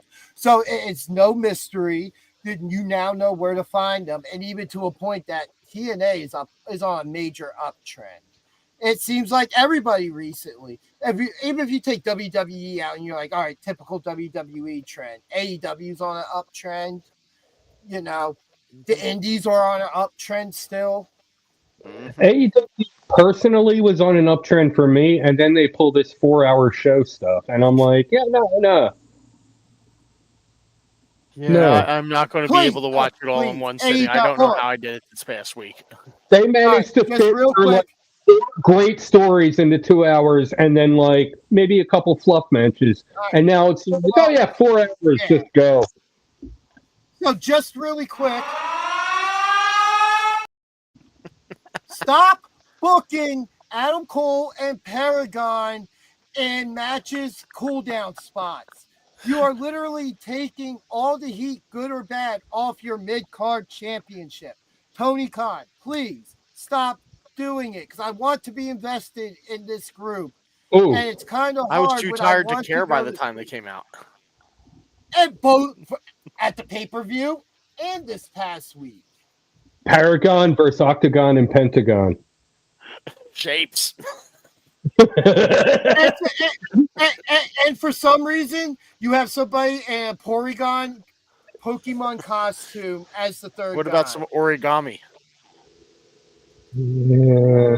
How would you make that work in the outfit? But yeah, I'll allow it. Now, before we do go, because time is running out really quick, some of the people who, are friends of the channel.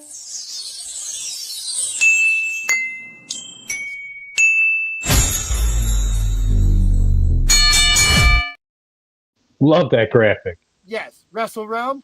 Go give them a follow Instagram and on YouTube right here. So you can even just tab over while you're listening to us and go do it. Also check out Buzzin' with Marlo and that podcast. Spotify, Apple Music, YouTube, and Amazon. And then as I'm going through these graphics here, looking for everything. And then there's also Wyatt Wrestling, which for whatever reason, I cannot find that one. There it is. Wyatt Wrestling Club, YouTube and Instagram. Go check that out. And don't forget, Eric Lima's Shenanigans of 1977 on YouTube as well, who he's also on the Rant and Rave podcast, who they do live play-by-play on Nights Wrestling's on. So go check out both those channels as well. Cool. And then let's not forget something that I've kind of been waiting to don't forget, like we said earlier, go follow SPO Wrestling, Instagram, X, here on YouTube, and on Facebook, so you don't miss any news regarding the Pro Wrestling Star Academy, which will be open soon because I spent my money, or my time, not my money. My brain's just all over the place. It's been a long day. Actually helping them go get the ring and start setting all that up today. As you can see, the banner for the school there, as we showed this one earlier.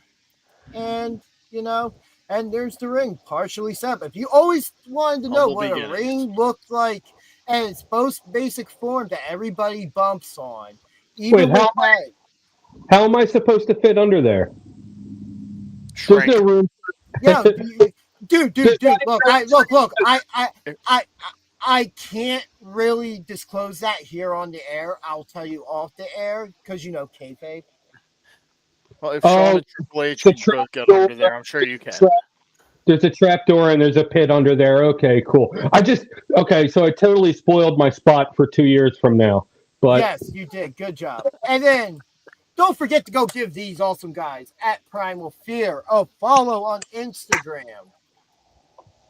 Yeah. It was a great show this week, guys. Thank you for being here. Everybody in the chat, thank you for joining us this week. Keep doing great out there. Be good to each other. Enjoy the wrestling. Don't be a part of the tribalism. If you don't like a product, that's fine. Not everybody. We are all fans of different people here, but we all have in common we love pro wrestling, and there is something for everybody. You guys be good to each other. I'm Danger Ginger. Oh, wow. Danger Ginger. I can't even say my own name now. We got BJ to my left, right, whichever way. And we got, as always, sometimes Chef the Ref here. Ring the bell.